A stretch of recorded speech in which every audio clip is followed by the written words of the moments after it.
to the Astrology interview. And today I'm particularly delighted to be welcoming Alexandra Pope, because Alex actually is my birth sister. She's 2 days older than me. So she's my big sister. So Alex, so Alex is the co-director of the Red School, which provides a radical new approach to women's leadership by exploring deep psychological and spiritual development through the menstrual cycle, and for older women through the menopause. So today we're going to explore the moon's phases as it continues to influence women after the menopause, but also this whole concept that women are really kind of like living we're kind of like living cyclical beings, which is mirrored through the nature seasons, the moon cycles, and of course the astrological cycles. So before we start, if you enjoy what you're listening to, be really grateful if you would like and subscribe, because it really helps to spread the wisdom of astrology. That done. Alexandra, let's begin with how you continue to feel affected by the moon cycle as a post-menopausal woman. Yes, very interesting. So I'm going to contextualize it slightly. So the thing that was, of course, before menopause, my menstrual cycle was this very dominant presence guiding my psychological and spiritual life. And, this cyclical round, which, echoes the cyclical round of the moon phase and also seasons of the year, but is embodied in my being. So the menstrual cycle was very kind of in my face, if you like, the experience of it. So I go through menopause. Now I'm outside about 15 years or so now, I think it is, and counting. It's so interesting to feel the moon cycle process, how that holds me, how that touches me each moon cycle month. And it echoes something of my menstrual cycle journey. And it's just utterly fascinating. But there are some moments of the moon cycle are sort of kind of ho-hum. I kind of don't really, bond or notice it particularly. But there are some places in the moon cycle that are so distinct. And it is around the dark moon. So coming into the dark moon, I feel like I'm getting close. I feel like I'm getting very close to something very intimate. It feels, I don't know, it's like I'm more familiar with the mystery or something at this time. And I feel I can get quite high, actually. So I can feel, it's extraordinary. And I used to feel this during my menstrual cycle, just before my bleed. And then I'd have this feeling of high, and then the new moon comes, and it is a kind of high, but then I crash a little. I don't know if you notice this, but I have really paced myself through the first few days of the new moon. Well, interesting. Well, looking at the moon cycle, the astrological moon cycle, so when we're going into the new moon phase, we go through what we call the balsamic phase first, and that's when we enter this kind of liminal space. This is talking astrologically here, and there's a sort of theme of becoming the mystic again, the intuitive, if you like. It's that yes, to the darkness, that sense of there's lots of things going on in the melting pot, or things to just gestate. And maybe this is when our dreams become quite prophetic. And of course, I think you'll correct me if I'm wrong, but this was the time that women in tribes used to be moved into the moon lodge. As they exactly. And menstruation is a time, well, just before menstruating, and which is what I experienced just before new moon, is this liminality. Yes. But in it, I call it the void. And in that void, I feel this kind of sweet intimacy with life. It's very, very beautiful. and this, it's really heart opening. But so just as you described, actually, and then menstruation itself is this massive altered state, and I go into that a little myself now. It's like an echo of that. I have an experience of that at new moon, but I also feel very exposed, and I have to go very and carefully. I don't feel like I've got a lot of armoring, but it feels very precious this time. Sacred, really. That's really interesting, because the new moon phase in the astrological sense is really about entering into the darkness. It's that time where we really don't know, there is no light. So I guess we're super sensitive to great mystery at that point. It's precisely that. Yeah, and it's really, and it's really interesting that it sort of ties in beautifully with the beginning of menstruation. We're talking about the generic cycle here, of course, but a lot of women, they sync with the moon cycle anyway with their menstruation. That can really happen, actually. The difficulty for a lot of women is that we're so exposed to artificial lighting that it sort of buggers all that up, for want of a better word. Yes, it's a good word. Yeah. But if you are menstruating at the dark moon, oh my God, what a deep, you just feel so deep. So it feels like you're in this deepest well, and to connect with the world, you have to sort of, it's a monumental effort to come out of that space. It feels so deep. Well, it's so woman. It is so woman, isn't That's it? the thing, isn't it? It is woman. You know, I love the way you say that, and about us sort of really we so embody cyclical life. We embody so graphically what's happening in nature. I just, I actually feel this is our way to restore our connection to nature, is to restore our connection to the menstrual cycle and things like the moon cycle, and that will embed us back in again. Well, it puts us back in touch with great mystery. That's for me, because we don't really understand how any of this works, but boy, it does. It does. It keeps me with one foot in the sacred. So now, right now, I think it's about day 8 or something of the moon, something like that, but so, or, it's like we talk about the inner spring, that spring energy.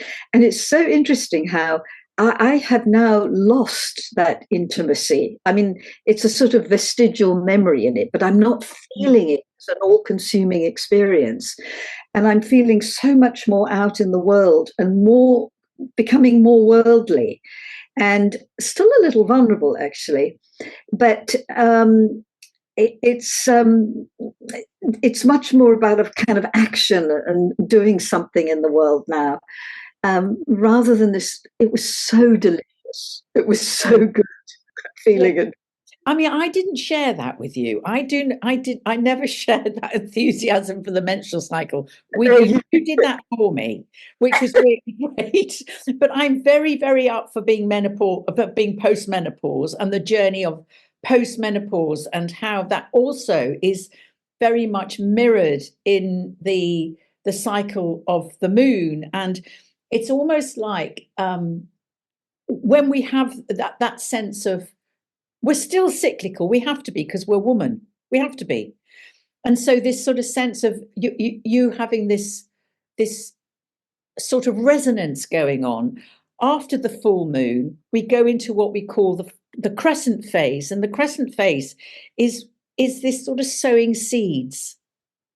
It's this sense of the light is beginning to return. The sun is beginning, or we can just see the crescent, that shape of the crescent moon. I find that crescent moon incredibly powerful.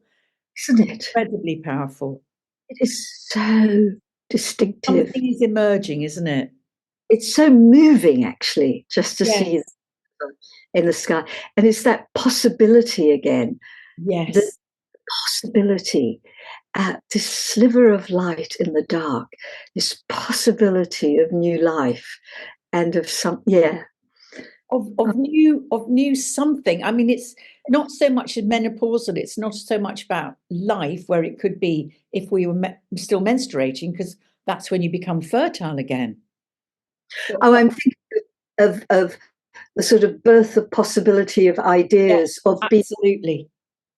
Absolutely, which is mirrored by the fertility of baby, but it doesn't have to be a physical baby. No. And then there's this moving up the waxing phase. I call it the waxing phase of the mountain, if you like. There's a sense of climbing up, isn't there? There's a sense of everything is possible, or I want meaning and purpose in my life. And I think a lot of menopausal women, I have worked with a lot of clients in their 50s, and they're saying goodbye to the children. They want to know what they're here for. Labels are coming off, mother, wife. Hang on a minute, who am I? And I can see in them that they're coming out of that phase of not knowing, and then they're coming into this place of, I need to do something in this world. And actually, post-menopause, I think, is the archetypal time where you really, really, really do something in the world. It's like you come into a real flow of your the flow of what you're really here to serve in the world. Something so uncensored in us post-menopause.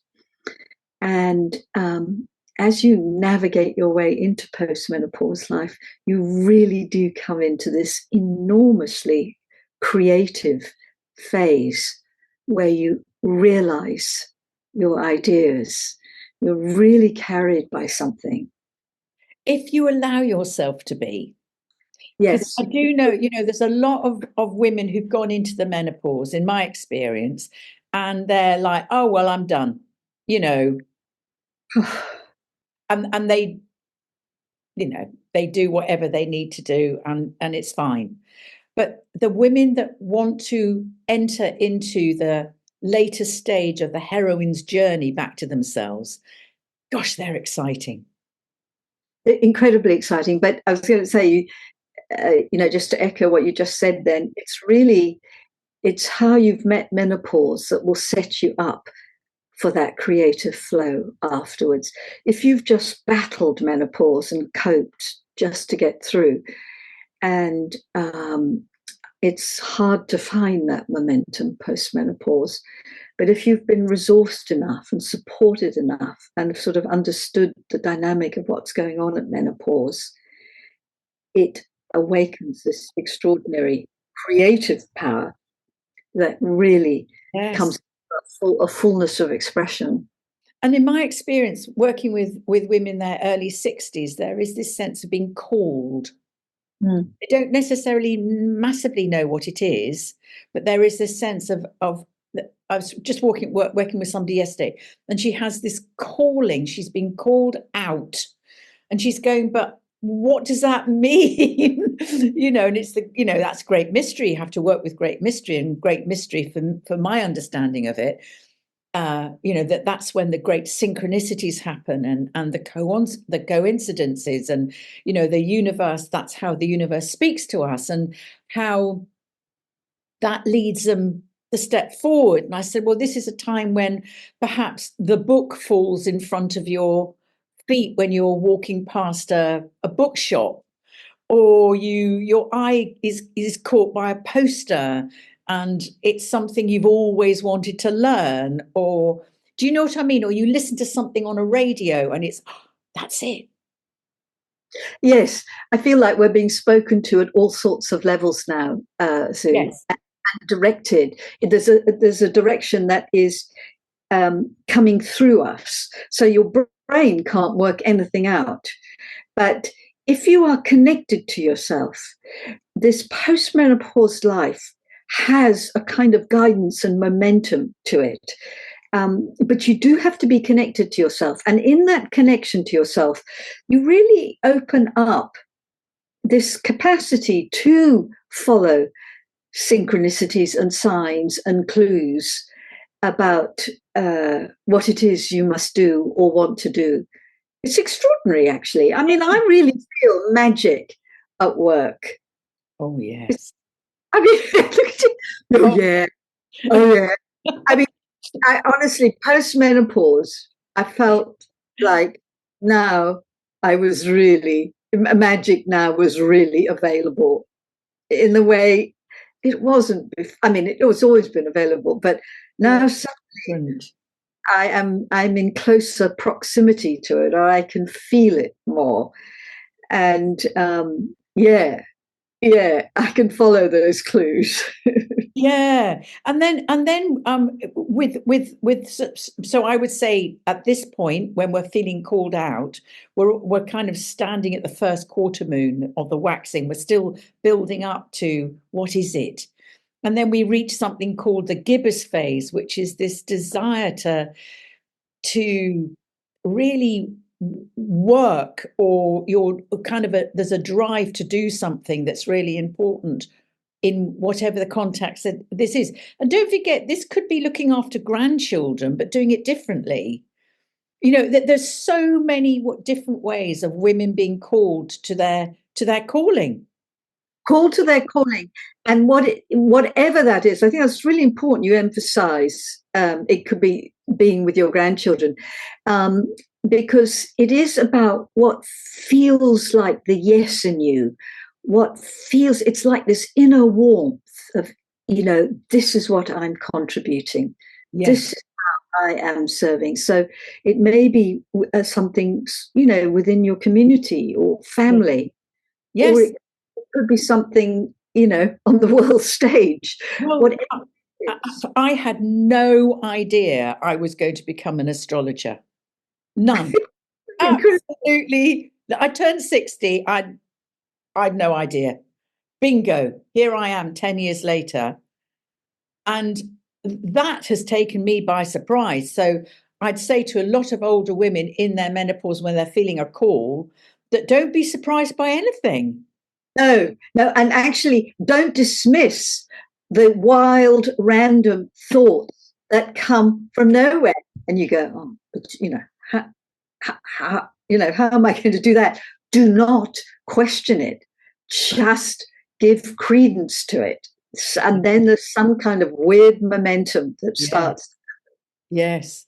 And so this gibbous phase is it's a time of finding meaning and purpose, or reaching out for meaning and purpose, or wanting to join with others to create meaning and purpose. So it's still this very intense waxing phase. The energy is building up in the astrological moon cycle. And then, of course, as with all things, we get to the full moon, which is when we start to reap what we sow.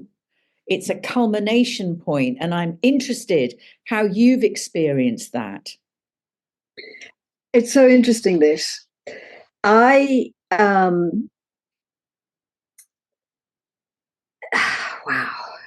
I am myself enormously focused and productive. I have such a clear mission of what I'm about. And that full moon energy is really full on. It's actually almost too much often for my nervous system, and I feel better often in the second half of the moon cycle. And it was true with the menstrual cycle.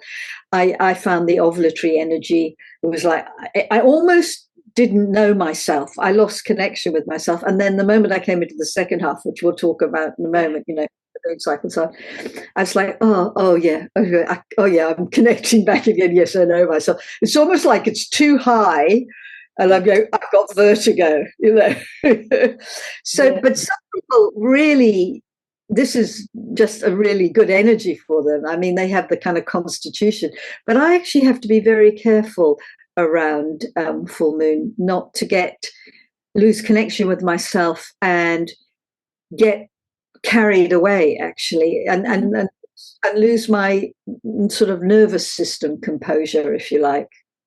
Yes, that's an interesting one. I know we've both got moon in Virgo, but you're experiencing it differently from me. But what we both have in common is this sense of service to something greater than us. And that's always been, since we've known each other, which is a long time now. That's the one thing that we've got in common, is this sense of service. And I think when the full moon comes and you have this, you sort of step into yourself, don't you? There's a sort of clear sense of purpose. And for me, when I went through my menopause, I remember I probably 10 years, but I do remember waking up one day, and I must have been edging 60, and I knew I was through the menopause. I remember you saying that, actually. Yes. Did you have that experience? Mine happened earlier because I came into the menopause really, I knew what I was about. I was making changes in my life because at 48, I got instruction, if you like. I always say menopause talking to me. I was like, do this, do that. And I'm going, oh, okay. This is in my brain.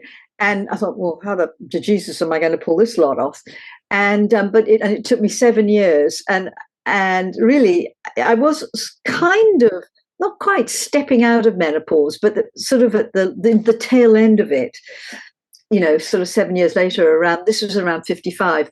But I would suggest for me, from 55 to 60 was a bit like, coming out of the chrysalis of menopause. It's a process, it's a process of sort of finding myself. But I knew that the vast sort of majority of it was done and dusted. And it was just me just feeling my way with this new experience. Yeah. So different, isn't it? It's so different. It's so different going. Menopause is so different from having still having bleeding. So different. But my goodness me, post-menopause is completely different from going through the menopause. Completely and utterly. Yeah. It's like you're free. Yes. You're free. Yeah. You're just free. Yeah. It's very interesting. And the fact that I love not knowing I could never have any more children. I mean, I'm happy to have grandchildren, that's fine. But it was this sense of, and also for me, it was, I had to, and I think we've both been through this looking in the mirror and feeling when I was going through the menopause and mourning my youth. And going, oh my God, I've got another wrinkle. Every day there was another line here or wherever. Or, there was another sag. And going through a huge grieving process. And then suddenly it was done. And I felt, I don't grieve anymore. And I wonder where you're with that. Oh, yes, absolutely. It is history. Yes. It is, I mean, I do have odd moments where I think back to my 20s and how carefree I was and no responsibilities, because I have rather a lot of responsibilities. oh no, I just wouldn't mind some of that carefreeness again. It is momentary because, of course, I wouldn't trade the inner knowledge and wisdom and power I have now. My 20-year-old young 20s self was so innocent and so. No, it's so interesting. You come into a new mindset, so it becomes irrelevant. I can't even say it's history, but it is history. It is just not on the radar anymore. Yes, it's an interesting one, isn't it? And, I know we're going slightly off astrology here, but just bear with us because I find talking postmenopause personally so interesting, but there does seem to be a kind of two-tier postmenopause. One is women who haven't embraced the fact that it's inevitable and wanting to maintain youth, and they're whatever it is they're doing, the plastic surgery, whatever. And I've got no criticism about it. It's just their way of doing it. And the other is the woman that just goes, no, I want to really embrace the magic of the moon. This is the phase of the crone. It's a terrible word, but it's so sacred. And I feel like this is what happens at the full moon as we get, you sort of like the menopause is done. We're at full moon of that cycle before we start using that wisdom. Yes, I think it's a process. You come out of menopause, and you're in that sort of sliver in the sky moment of and then there's a real hitting of the, I always like to say the rubber hits the road. As you come up to the sort of top of the cycle of the moon, coming up to the full moon, and that whole phase. Yeah, it's interesting, isn't it? And it's interesting because actually, I think for me, in terms of my post-menopause life, rather than how I experience the moon on a monthly basis, but in my post-menopause life, I feel like I am really in that second quarter now, coming in that second quarter. It's got a very different flavor now. So I'm still very productive and so on, but it has a more mellow, richer, more embodied, way more authoritative. It's like it's potentized.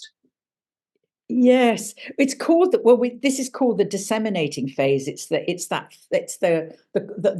crescent moon after the full moon, and this is the time of the shaman. It's the time of the teacher, the psychologist, the sort of we're having a passionate need to share what we know with others, and both of us teach in various different ways because we're passionate about, let me share what I know with you. It's not the knowledge, but it's what I have come to learn. And I think that's a lot of women step into that phase. I know a beautiful woman who's 80, and she's doing the most incredible work with teaching younger people how to hold ceremony, to bring back ceremony into their life. And that's her offering as the waning, because we're now in the waning part of the moon cycle. And I just find I feel I'm in my disseminating phase at the moment. Yes, I feel that very, very strongly indeed. And it feels it feels quite fierce, actually. I feel like I'm even more aligned now with myself. Yes. And a sort of deeper channel for something. So it's like you talk about that shamanism, but it's that kind of deeper knowing of things. And it's not knowledge that comes from the brain. It is knowledge that is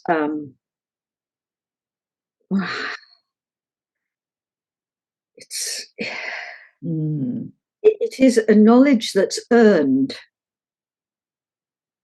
It's a knowledge that's earned through meeting life and allowing oneself to be touched by life and guided by something bigger than oneself. And it's knowledge you really have to embody. And it's not something that will come out of a textbook. No. What helps me is I follow. I love William Meader. He's one of my teachers. He's a esoteric teacher, and he's also an esoteric astrologer, and he talks about coming into ourselves, and it's a lifelong journey. This, you know, we need our 70 and 10 to do this work, but when our soul, our personality steps aside, the ego personality allows the soul to express itself through the personality, that there is a meeting of soul and personality finally. And then this is about, so that you're using yourself as absolutely in the highest way that your soul can express itself. Does that make sense? Oh, completely. It's entirely how I experience it. I feel myself a vessel for something much bigger than me. And actually, the process of menopause sets you up for that. Actually, your whole menstruating journey is building this inner vessel, this deepening into your essence. You use the word soul, deepening into that. And in menopause, it's like you finally, you do the final kind of alchemical provings, if you like, and to be able to dare to step. I want to say, because you never lose your ego, not me anyway. No, absolutely not. But it's this bigger something that is around it now. Yes. That is, well, you've used the word soul, that you're speaking from, that you're guided by. And it's, of course, connected to something much bigger than you. So it's about service of life, not just my egoic. Yeah, and then the next phase in the moon cycle is, we call it the last quarter moon, and of course this is about legacy. This is about what are we leaving behind. And I'm when I was working a lot with end of life issues, one of the questions I used to ask people who used to come to the workshops was, you know, how do you want to be remembered? What are you leaving behind? Are you okay with what you're leaving behind, or do you feel this is the time to make adjustments, or to create some kind of resolution for anything that is not comfortable for you?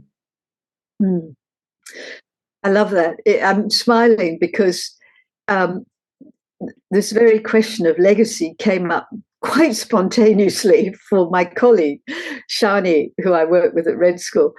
And I, at Christmas last year, we always get together twice a year and have this deep few days together where we dream into,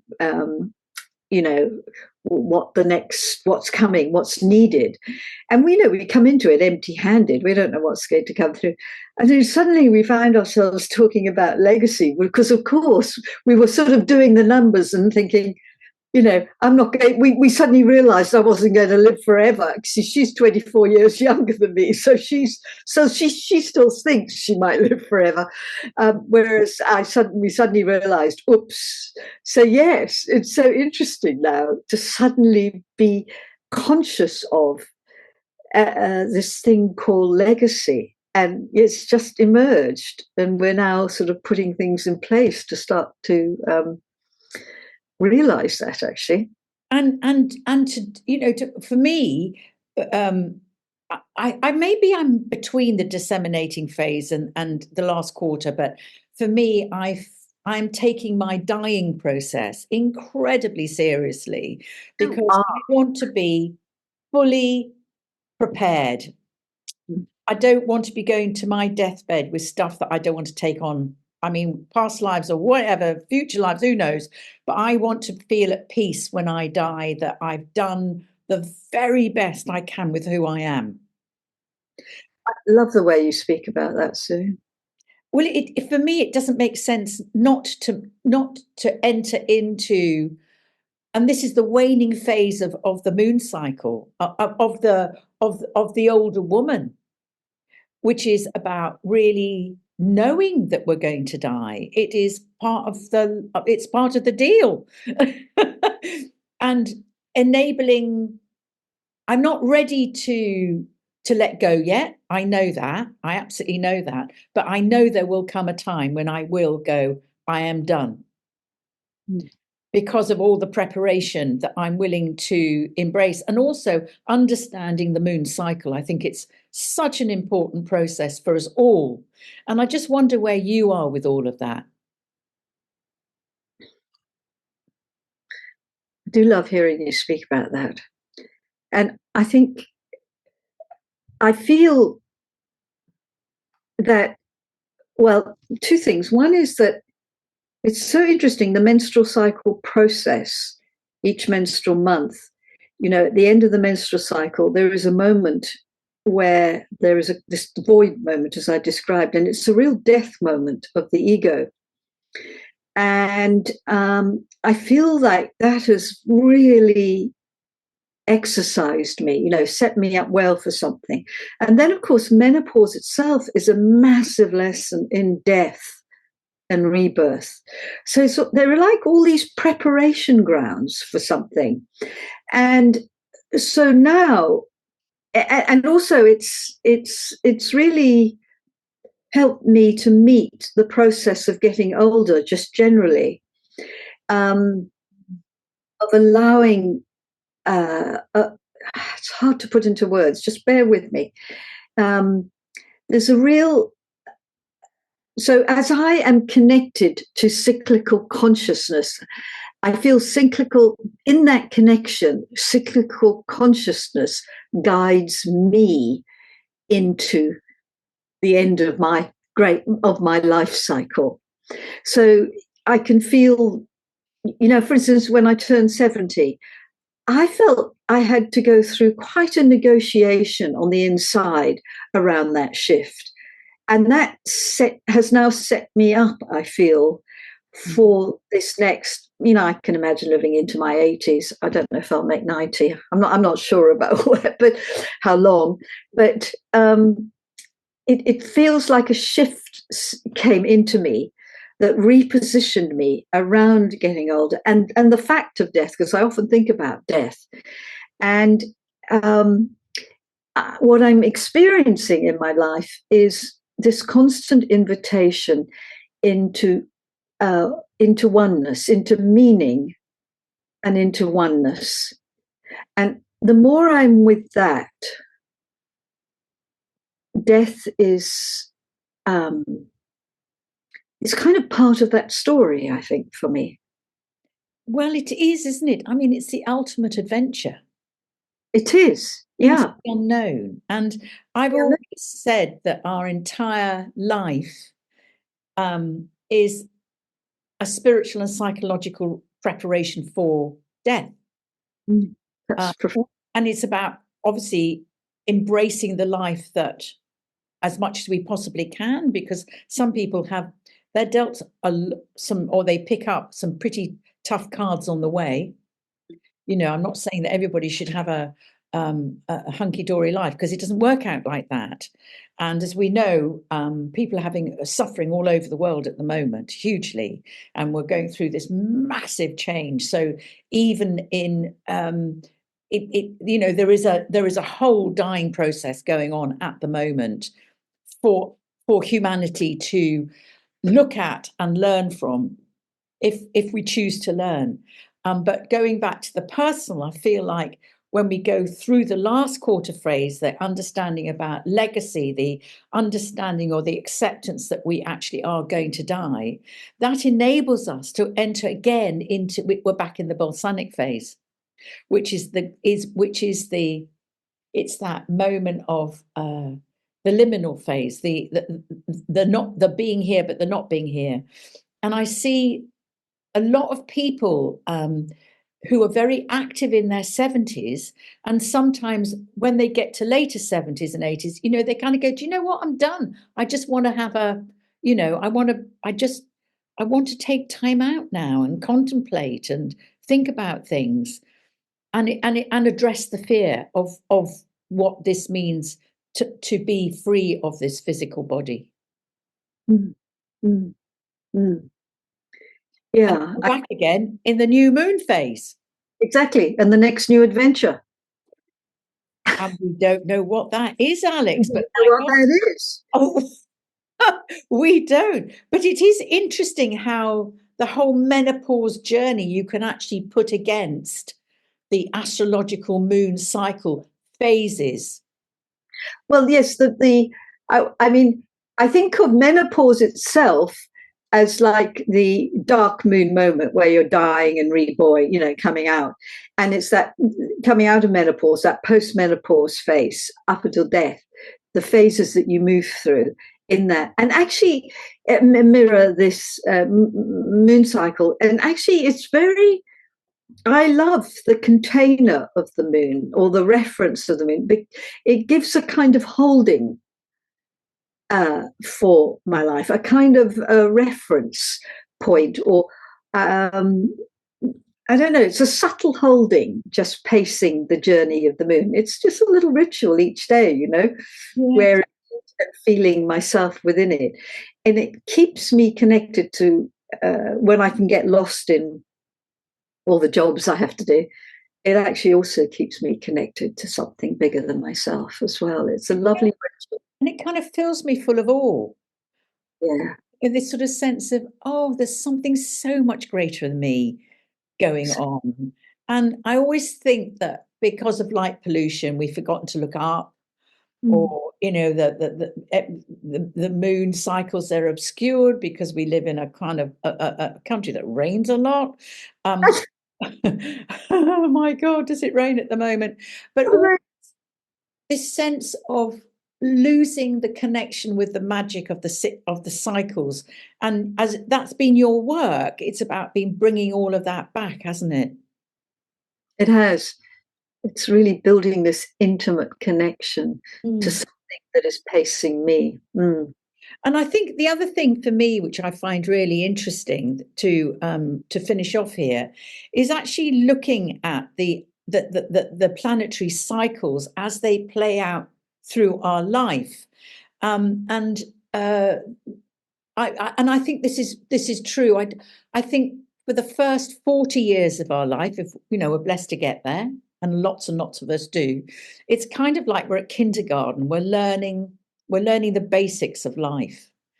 But it's when we get to 40 or 41, 42, when we have our the Uranus opposition, that's the midlife crisis. That's the well, I'm now for and there's that cycle that which is organic. We can't choose not to have it. We can choose how we respond to it, but we can't choose not to have that Uranus opposition. Is there some sort of astrological thing that happens that lines up with menopause itself? Yes. Well, that's really interesting. So menopause is around about 50s, early 50s. It's early 50s. So it's a Saturn square. Saturn invites you to grow up, become. So menopause is nothing if not a great growing up moment, totally and utterly. So there's Saturn, the planet of tests and trials and tribulations for a woman, going, here you go. We'll do a challenge on, and Saturn is also very connected to aging and also to karma. So how are you doing? Bang! Look in the mirror. Oh my God, I'm getting older. It's textbook stuff, isn't it? It's classic. It's classic. Absolutely classic.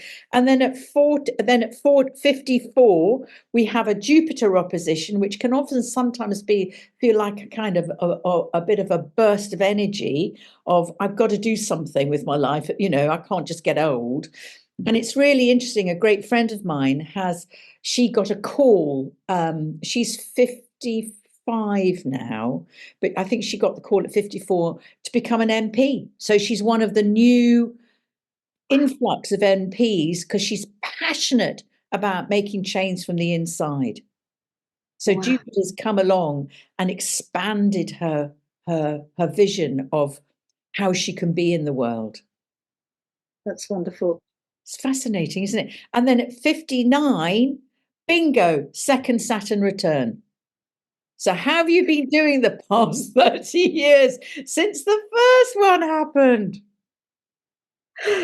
What happened to you at 59, around about 58, 59? Can you remember? Felt well, because I've been I'm very proud of myself actually, because I really have been very deeply connected to myself and what my calling is, and it is that I was really supported in that journey through of working with my menstrual cycle and then a real conscious menopause, and I felt like I was really honoring something, what I had come to serve in the world. And in a way, at 60, I was just really finding my ground now with the calling in terms of realizing it. Like I really stepped into this work that I do now full time at the age of 55. Back I'd been living in Australia for 25 years. And I stopped being a psychotherapist. I gave up all that respectable career stuff, that one has, and goes, okay, let's see what we can do with this weird, strange idea I have that no one knows they need. And dared to step out with it. And by 60, something was taking shape. So I actually felt like my 60s have been terrific, actually. But I would say at 60, I was just really coming into it. Yeah, me too. And at 63, Uranus comes in, and it doesn't stop. No, it never stops. But this is the cycles, this is the organic cycle. So here comes Uranus with a square, what do you want to do then? Oh, again. Of course. But it's a real challenge. You can feel incredibly challenged. Hang on a minute, I'm 63, I'm getting old. What do I do? And then you can get these incredible inspirational ideas. Yeah, I have to say, I am not short on inspirational ideas. It's like excuse me, could you stop them, please, for a while so I could talk. But it is interesting, isn't it? How it all kind of tallies up and it never stops. So, our next big thing is at 74. So we're 71 at the moment. So we've got, 71 and a half, 3/4 now. Yeah, 71 and 3/4, definitely. 72 in February. So at 74, we've got a Saturn oppositions calling us again. And I think that's when it really, if we're spared, obviously, who knows when we're going to die. But I think that with Saturn again, it's just saying, right, let's just take stock about your aging process and because Saturn is all about limitations, it is often about the Grim Reaper, can be. So how do you want to die? How do you want to enter this process, taking it seriously? Yeah, I get that. Yeah, I do feel at 74, I'm going to do something different. I can feel, not different to what I'm doing now in terms of work, but there's something that's changing. I have a sense of that, actually. Yeah. I think for me, all of these cycles I love knowing I'm in the flow of that organic process. I love the fact I'm being called out all the time. I love the fact that the universe is questioning me through the astrological cycles. Who are you? Why are you? How do you want to live the rest of your life? It is as though I am being kept in this river of evolution. It's evolution, isn't it? Cyclical work is evolutionary work for me. And it is a constant invitation into expansion. What a perfect place to draw this conversation to a close. I have loved speaking with you, as always. I absolutely adore speaking with you. Okay, so to my cosmic sister, birth sister, big sister, thank you so much.